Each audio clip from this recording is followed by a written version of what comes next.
नमस्कार मित्रांनो, जर तुम्हाला रोज सकाळी पोट व्यवस्थित साफ होत नसेल, खूप वेळा टॉयलेटमध्ये बसावं लागत असेल, पोट फुगल्यासारखं वाटत असेल, गॅस होतो, डोकं जड वाटतं आणि दिवसभर मूड खराब राहतो, तर तुम्ही हा व्हिडिओ नक्की बघा.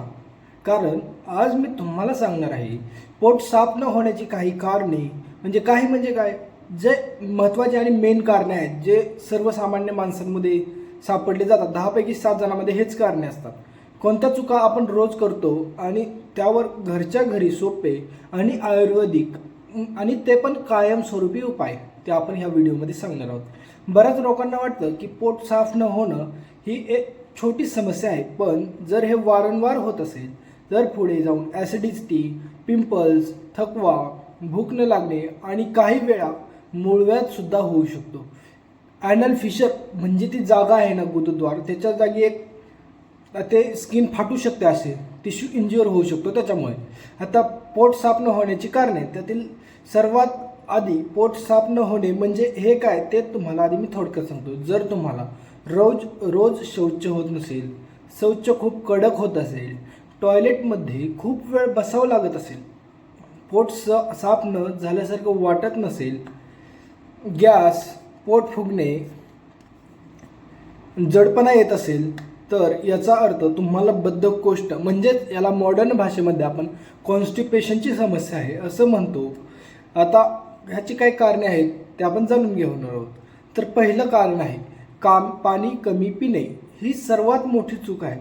आपण दिवसभरातून खूप कमी पाणी पितो आणि त्यामुळे शरीरातील पाणी कमी होतं. आता शरीरातील जर पाणी कमी झालं तर शौच आहे, शौचमधील देखील पाणी कमी होतं आणि ती कडक होते, घट्ट होते. मग ते बाहेर आपण काढायला गेलं बाहेर की त्रास होतो. तिथं जागा लहान असते आणि ती घट्ट असल्यामुळे त्रास होतो आपल्याला, ती टोचते. जर तुम्ही दिवसाला फक्त अर्धा ग्लास, 1 ग्लास पाणी पित असेल तर हे होतं, पण कोणी एवढं कमी पाणी पित नाही. आता कोणी किती पाणी पिलं पाहिजे, तर असं काही नाही आणि एवढंच पाणी पिलं पाहिजे आणि असंही नाही. तुमच्या शरीराला जेवढी गरज आहे. आता एखादा माणूस जर उन्हामध्ये भरपूर काम करतंय, त्याला सतत घाम येतोय, त्याच्या शरीरातून पाणी जास्त बाहेर पडतंय, तर त्याला पाण्याची गरज जास्त आहे. 3 ते 4 किंवा 4 ते 5 लिटरमध्ये त्याचं काही होत नाही. कारण एखादा जर कामाला जाणारा माणूस दिवसभर उन्हात काम करतो, त्याला सतत घाम येतोय, त्याच्या शरीरातून सतत पाणी बाहेर पडतं, तर त्याला पाण्याची जास्त आवश्यकता आहे. तसंच एखादा माणूस आहे, तो काय करतो, ऑफिसमध्ये AC मध्ये थंड हवेच्या ठिकाणी बसून राहतोय, तर त्याने 4-5 लिटर पाणी पिणे योग्य आहे का? नाही, कारण त्याला गरजच नाही, त्याला घाम नाही येणार, त्याच्या शरीरातून पाणी कमी बाहेर पडणार, मग तो कमीच पाणी पिणार. आपल्याला जेवढं पाहिजे तेवढंच पाणी पितं. आपल्याला वाटतंय 4 ते 5 लिटर तेवढंच पाणी पिलं पाहिजे असं अजिबात नाही.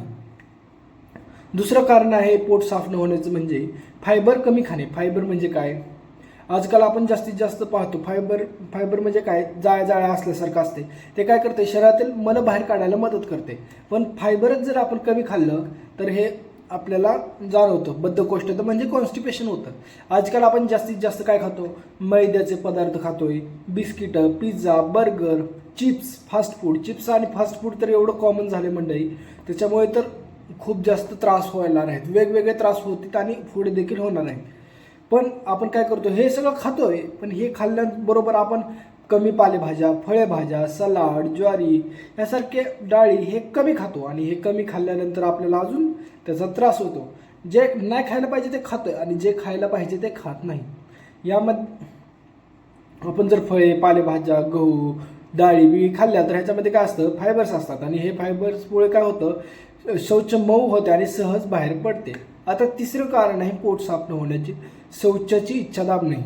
आता आयुर्वेदामध्ये सांगितलेलं आहे, शौचशायतनं मलापहरणम म्हणजे काय असतं, सकाळी उठल्यानंतर रात्री खाल्लेलं जे पचलंय का नाही त्याची काळजी करायची, बघायचं ते पचले का, आणि पचला असेल तर लगेच शौचाला जायचं आणि पोट रिकाम करून यायचं. बऱ्याच लोकांना सकाळीची शौचाची इच्छा होते, पण ते काय करतात, मोबाईल वापरतात किंवा कॉलेजला जायची घाई असते किंवा कुठंतरी जायचं म्हणून ते थांबवतात. ते थांबवलं, ते अधारणीय वेग आहे. अधारणीय वेग म्हणजे ते कधीच नाही थांबवलं पाहिजे. जर ते थांबवलं तर ही खूप मोठी चूक आहे. वारंवार इच्छा दाबल्याने शरीराची नैसर्गिक सवय बिघडते आणि नंतर पोट साफ होणे कठीण होते. आता सवय बिघडली, पोट साफ होणे कठीण झालं तर हे खूप अवघड आहे. आता चौथं कारण काय आहे, सतत बसून राहणे. जर तुम्ही दिवसभर अभ्यास करत असल्यामुळे सतत बसून राहत असाल, ऑफिसमध्ये असल्यामुळे सतत बसून राहत असाल, मोबाईलवर खूप वेळ बघत असाल, बसून राहत असाल, टी व्ही बघताना बसून राहत असाल, यामुळे काय होतं, एका जागेला बसून राहिल्यामुळे मंडळी आतड्यांची जी हालचाल आहे ना ती खूप कमी होते. जर आतड्यांची हालचाल कमी झाली त्यामुळे पोट साफ होत नाही. पोट साफ नाही झालं तर पुढे अजून वेगवेगळे आजार होतात, ते सांगेन मी तुम्हाला. 5वं आहे कारण आहे ताण आणि कमी झोप. आता काय स्ट्रेस म्हणजेच ताण, यामुळे काय होतं, पचनावर खूप मोठा परिणाम होतो. जर तुम्ही सतत टेन्शनमध्ये असाल, कमी झोप घेत असाल, रात्री उशिरापर्यंत मोबाईल वापरत असाल तर पोट साफ न होण्याची शक्यता वाढते. मग त्याच्यामुळे तुम्ही सतत एक असा ताण आणि स्ट्रेस कमी घ्या. आता जास्त चहा आणि कॉफी, बऱ्याच लोकांना काही वाटतं की चहा पिल्यानंतर पोट साफ होतं, पण रोज 3 ते 4 वेळा चहा किंवा कॉफी घेतल्याने शरीरात पाण्याची कमतरता होते आणि त्यामुळे बद्धकोष्ठता म्हणजेच कॉन्स्टिपेशन म्हणजेच पोट साफ न होण्याची शक्यता वाढते. आता 7वं कारण आहे काही औषधी. कधी कधी आयर्नच्या गोळ्या, म्हणजे हिमोग्लोबिन कमी झाले त्यांना आयर्नच्या गोळ्या किंवा जंताच्या गोळ्या दिल्या जातात वेगवेगळ्यांना, त्याच्यामध्ये देखील, किंवा वेदनाशामक औषधे, त्यालाच आपण पेन किलर म्हणतो. या औषधामुळे काय होतं मंडळी, पोट साफ होत नाही.